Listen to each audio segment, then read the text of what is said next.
Amagi utwite ni meza cyane. Ese warya amagi angahe mu cyumweru kugira ngo wizere neza ko intungamubiri uba ukeneye nk'umubyeyi zigufasha kugumya kugira ubuzima bwiza, ariko kandi n'umwana utwite akagumya gukura neza? Ese wafata amagi angahe mu gihe cy'icyumweru? Nibyo koko amagi agira intungamubiri nyinshi zigiye zitandukanye ndetse n'imyunyungugu igiye itandukanye, ariko kandi amagi abonekamo ibizwi nka amino acide, ibyo bituma amagi agira poroteyine zigiye zitandukanye umwana ashobora gukenera ariko kandi n'umubyeyi ashobora gukenera. Ni ingenzi cyane kwita ku biribwa by'ingenzi igihe umugore atwite kugira ngo hirindwe kuba yagira uburwayi bugiye butandukanye cyangwa se no kuba umwana yavukana ibibazo bigiye bitandukanye harimo ubumuga cyangwa se kuvuka afite ibiro bikeya. Iki kiganiro mwagiteguriwe nanjye Manzi Olivier, kigiye kunyura no kuri thehealth.Olivier. Niba utarakora subscribe wakora subscribe. Nk'uko mubimenyereye, uyu ni umuyoboro wa YouTube ubagezaho ibiganiro bivuga ku buzima, ahanini biba bigamije mu kudufasha kumenya uko twabungabunga ubuzima bwacu. Niba utarakanda subscribe wakanda subscribe, ukareba n'ahari inzogera nayo ukayikandaho ngo uzajye ubona ibiganiro byacu uko tubisizeho. Rero ntabatindiye, nk'uko twabivuze, usibye yuko mu kiganiro nakoze ubushize hari uwambajije ngo ese nafata amagi angahe mu cyumweru, namusubije ko nzabinyuza mu kiganiro. Rero uyu munsi mureke tubone muri iki kiganiro kugeza kirangiye. Ego, amagi ni ikiribwa gitangaje nk'uko muhora mubona abantu babivuga, inzego z'ubuzima zibivuga, mubyumva no ku maradiyo ndetse n'ahandi, kuko amagi akize ku ntungamubiri zigiye zitandukanye harimo amaporoteyine, imyunyungugu nk'uko tugiye kubivuga. Ariko se kandi iyo myunyungugu n'amavitamini bigirira uwuhe mumaro umwana cyangwa se bigira uwuhe mumaro umubyeyi? Ese abibuze hari ikibazo byateza? Ese ubundi kubera icyo ari ngombwa ko umubyeyi afata ikiribwa cy'amagi igihe atwite? Rero amagi nk'ibisanzwe, amagi abonekamo umunyungugu uzwi ku izina rya choline. Ino choline rero ahanini iyo urebye uburyo muri kiriya gihe biba bimeze, usanga ifitiye umumaro munini cyane umwana mu bijyanye n'imikurire myiza y'ubwonko ndetse n'imitwarire myiza y'amakuru igihe ubwonko burimo kwirema, ibizwi nka nervous impulse mu ndimi z'amahanga. Rero twabonye ko kimwe mu bintu byirema hakiri kare ndetse bitangira no kwirema mu gihembwe cya mbere, ko nabonye ko ubwonko ndetse n'urutirigongo nabwo twabonye ko ari igice cy'ubwonko biri mu bintu byikora hakiri kare. Rero burya kugira ngo byikore neza kandi bikomeze kumera neza bigira ubuzima bwiza, bikenera uno munyungugu wa choline usanga mu magi. Bisobanuye ko kugira ngo umwana ubwonko bwe bukomeze bukure neza, bwikore neza, n'urutirigongo byose byikore neza, hirindwe kuzavukana ibibazo n'ubumuga bishobora guturuka ku kuba ubwonko butarakuze neza cyangwa se urutirigongo rutarakuze neza, ni byiza ko umubyeyi afata amagi. Aribyo turi buze kubabwira ingano y'amagi ashobora gufata mu gihe cy'icyumweru ku mpera z'iki kiganiro. Rero ku mwanya wa kabiri, buriya amagi ni isoko nziza y'ibizwi nka amaporoteyine. Amaporoteyine akenshi mu kinyarwanda dukunze kuyafata nk'ibyubaka umubiri. Rero amaporoteyine mu magi abonekamo ku buryo buhagije, ari umwana aba yakeneye ku buryo twavuga bwisumbuye, ariko n'umubyeyi aba yakeneye. Kubera iki umwana aba yakeneye? Nk'uko mubyumva, amaporoteyine mu kinyarwanda dukoresha imvugo tuvuga ko ari ibyubaka umubiri, kandi umwana nyine aba ari gukura, bisobanuye yuko aba arimo kwiyongera, utunyangingo tuba turi kwikuba tuba twinshi cyane. Bisobanuye ko mu mikurire myiza y'umwana akenera amaporoteyine, kandi igi ni inkomoko nziza cyangwa se n'isoko ryiza uba ushobora gukuramo amaporoteyine. Rero ibyo bigasobanura yuko igihe ufata poroteyine zihagije igihe utwite bituma umwana akura neza, ariko kandi hakirindwa kuba umwana yazavukana ibibazo nko kuvukana ibiro bikeya bidahagije, cyangwa se no kuba hari inzungano zitikoze neza kubera kugenda zibura amaporoteyine ahagije, cyangwa se nyine ugasanga umwana ntabwo akura neza.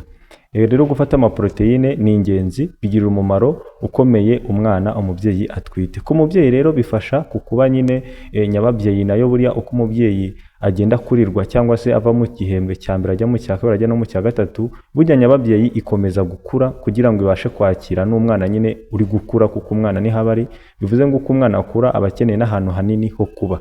Rero kugira ngo nyababyeyi ikure nayo ikenera kuba umubyeyi ari gufata poroteyine zihagije. Bisobanuye ko gufata poroteyine bifasha umubyeyi, ariko kandi bikanafasha umwana atwite. Bisobanuye ko gufata ikiribwa cy'iryi murumva ko ari ikintu cy'ingenzi igihe umubyeyi atwite kuko bifasha umubyeyi ariko kandi bikanafasha n'umwana. Usibye ko nanone na ya ngobyi umwana aba aryamyemo, mu kinyarwanda ndumva tuyita ingobyi, nayo ikomeza gukura uko tuva mu gihembwe cya mbere tujya mu cya kabiri tujya mu cya gatatu, kandi nabyo ibyo byose bikenera poroteyine kuko burya n'utunyangingo cyangwa se ibizwi nka cells ziba ziri kwiyongera ziri gukura kandi zikenera amaporoteyine. Rero gufata amagi igihe utwite ni ibintu byiza cyane kuko urumva bizafasha mu ikura ry'ingobyi, mu ikura rya placenta cyangwa se nyababyeyi, ariko kandi no mu mikurire myiza y'umwana, umwana akazavukana ibiro bihagije agakura neza, hakirindwa kuba yazavukana ibibazo bifitanye isano no kuba atarakuze neza. Ku mwanya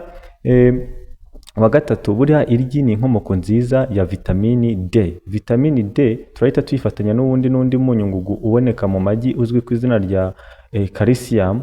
Nuko vitamini D ubundi iyo ifasha ino calcium n'ubundi iboneka mu igi kuba yakurwa mu byo wariye igihe byageze mu gifu no mu mara, bikinjira mu maraso bikajya gukoreshwa. Twabonye ko ino calcium igira uruhare mu mikurire myiza y'amagufwa ndetse kandi n'amagufwa agakomera. Bivuze ngo bigumya gufasha umwana mu gukura neza, ariko igihe tugeze ku kintu cy'amagufwa bigatuma umwana akura afite amagufwa ameze neza, akura neza anakomeye.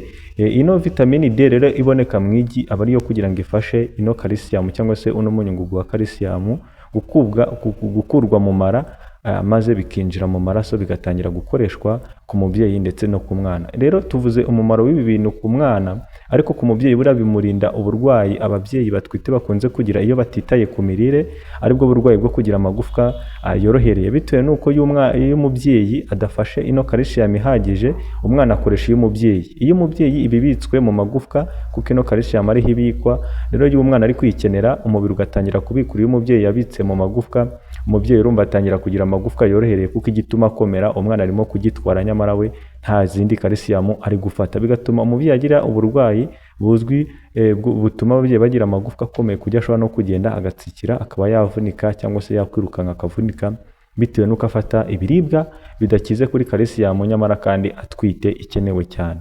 Ibi rero bigasobanura ko umubyeyi utwite by'umwihariko akwiye kwita ku biribwa bikize kuri no calcium n'ino vitamini D. Aho ngaho tubabwiyemo urugero rw'igi, ari nabwo turi kuvugaho.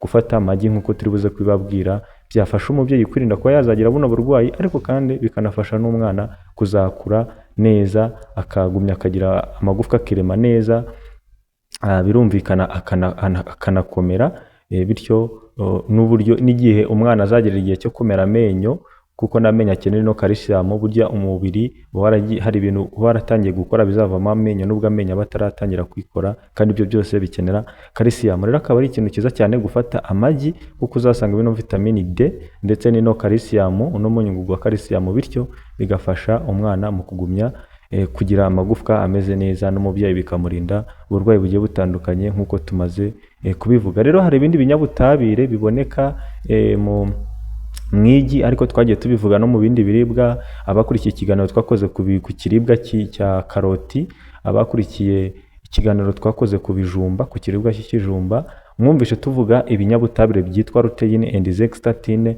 Ibi ni ibinyabutabire bizwi ku izina rya carotenoid kuko bikunze kuboneka muri karoti, niyo mpamvu byahawe rino zina, niko ntekereza. Ibi binyabutabire rero bikaba bifite umumaro ugiye utandukanye mu mikurire myiza y'amaso cyangwa se mu mikorere. Urumva iyo umwana arimo kwirema, nyine ibintu biba biri kwirema from zero, biba bituruka kuri zeru kugeza havuyemo ikintu runaka dukeneye. Niba ari amaso, bihera kuri zeru kugeza igihe amaso azabonekera. Rero mu miremere cyangwa mu kwikora kw'amaso, ibi binyabutabire bya zeaxanthin and lutein biboneka mu igi bibigiramo uruhare. Bivuze ko umubyeyi aba agomba gufata nyine ibiribwa bikize kuri ibi binyabutabire kugira ngo umwana yireme neza, hirindwe kuba yazavukana ibibazo by'ubumuga. Burya hari umuntu uzi yuko wenda ubumuga ari ikintu gipfa kuvuka gusa, ariko ushobora gusanga ari imico imwe n'imwe, imyitwarire imwe n'imwe umubyeyi aba yaragiye agira atwite, bikarangira nyamara umwana we abigendeyemo. Ibi rero bisobanuye yuko no ku bwonko bikoraho zino za zeaxanthin and lutein. Bino binyabutabire n'ubundi biragenda bikanafasha mu kwikora neza no kwirema neza ku bwonko. Rero gufata amagi murabyumva ko ari ikintu cy'ingenzi cyane mu bijyanye n'imikurire myiza y'ubwonko, ariko kandi no mu kwikora neza kw'amaso igihe umwana ageze igihe cyabyo. Rero gufata amagi igihe utwite, urumva yuko ni ibintu ugomba gushyiraho akadomo ukamenya ko ugomba kujya ubikora ukabyitaho mu bushobozi buke ufite, ugakora uburyo amagi ashobora kuboneka mu biribwa ushobora kujya ufata, cyane ko mugirwa inama nyine cyangwa se igihe umubyeyi atwite buri gihe agirwa inama yo gufata indyo yuzuye ku buryo bw'umwihariko. Rero nk'uko nabibasezeranyije, nababwiye yuko n'ubundi muri iki kiganiro ndi bubabwire ingano y'amagi byibura umubyeyi yakaba yafata mu gihe cy'icyumweru kugira ngo twizere neza cyangwa se yizere neza ko izi ntungamubiri turi kuvuga, izi vitamini, iyi myunyungugu turi kuvuga n'amaproteine abibona ku buryo buhagije. Nifashishije ibintu bibiri, inyandiko zasizwe hanze n'umuryango w'ishami ry'abibumbye ryita ku buzima ku isi, World Health Organization, nifashisha ndetse n'ibyo RBC hano mu Rwanda ikoresha cyangwa se igiramo ababyeyi inama. Rero ugereranyije ibyo byose iyo bihuje, byibura usanga umubyeyi icyo bahuriraho nuko umubyeyi ashobora gufata amagi hagati ya 3 na 7 mu cyumweru kimwe cyangwa se mu gihe cy'iminsi 7. Ni ukuvuga ngo ubaze neza, ariko uyu muryango w'ishami ry'abibumbye ryita ku buzima ku isi, World Health Organization, bagaragaza ko ushobora kugeza ku magi 7 igihe gusa nta bibazo by'umutima ufite cyangwa se nta bundi burwayi bufitanye isano no kugira amakolesterole menshi mu maraso cyangwa se mu mubiri ufite. Niho ushobora gufata igi rya buri munsi. Urumvikana ko icyumweru kigizwe n'iminsi 7 bizarangira ufashe amagi 7. Icyo ni igihe udafite ibyo bibazo by'umutima, uburwayi bw'umutima cyangwa se ibibazo byo kuba ufite amakolesterole menshi mu mubiri. Icyo gihe ushobora gufata igi rimwe ku munsi igihe utwite, ariko mu gihe ufite ibyo bibazo ushobora gufata amagi 3 mu cyumweru. Ubwo rero niyo mpamvu bagaragaza irenji iri hagati y'amagi ya 3 na 7 mu gihe cy'icyumweru. Wumvishe niba ufite ibibazo ayo ugomba gufata, ntabwo ugomba kurenza byibura 3, ariko noneho niba udafite ibyo bibazo tumaze kuvuga haruguru, ushobora gufata igi rya buri munsi. Niba ushobora kuribona byaba ari byiza cyane, ariko byibura at least twavuga ngo mu ncamake byibura umubyeyi afate amagi 3 byibura mu gihe cy'icyumweru, mu gihe ririya rya buri munsi ku badafite biriya bibazo tuvuze haruguru bataribonye. Noneho ikindi kandi, niba utazi wenda uko uhagaze kuri izi kondisiyo tumaze kuvuga, ngo ku mutima ndetse no ku makolesterol, niba utwite ushobora gusura ivuriro rikwegereye, hakagira ibizamini bimwe na bimwe ukorerwa ukamenya uko uhagaze, noneho ugahita ugisha n'umuganga ako kanya inama, agahita kugira inama mukiri kumwe, amaze no kubona uko uhagaze, kugira ngo ubuzima bwawe n'ubw'umwana utwite tugumye kububungabunga neza. So rero ubwo ngubwo mu ncamake nk'umwanzuro twafata hagati y'amagi 3 na 7 mu gihe cy'icyumweru.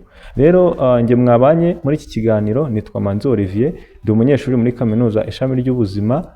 Niba ukunze kino kiganiro ukande like, niba ubonye dutanga ibiganiro birimo amasomo yafasha abantu, wibuke kudukandira subscribe, ukande n'inzogera kugira ngo buri kiganiro cyose dusizeho ujye uhita ukibona. Ikindi kandi niba ufite ikibazo, icyifuzo, igitekerezo ku bindi bintu twazagukorera, ujye muri comment ubyandike, turabisoma ubundi tukazagusubiza kuko comment zanyu turazisoma. Rero tuzaba ni mu biganiro by'ubutaha. Ndabakunda cyane. Ciao ciao.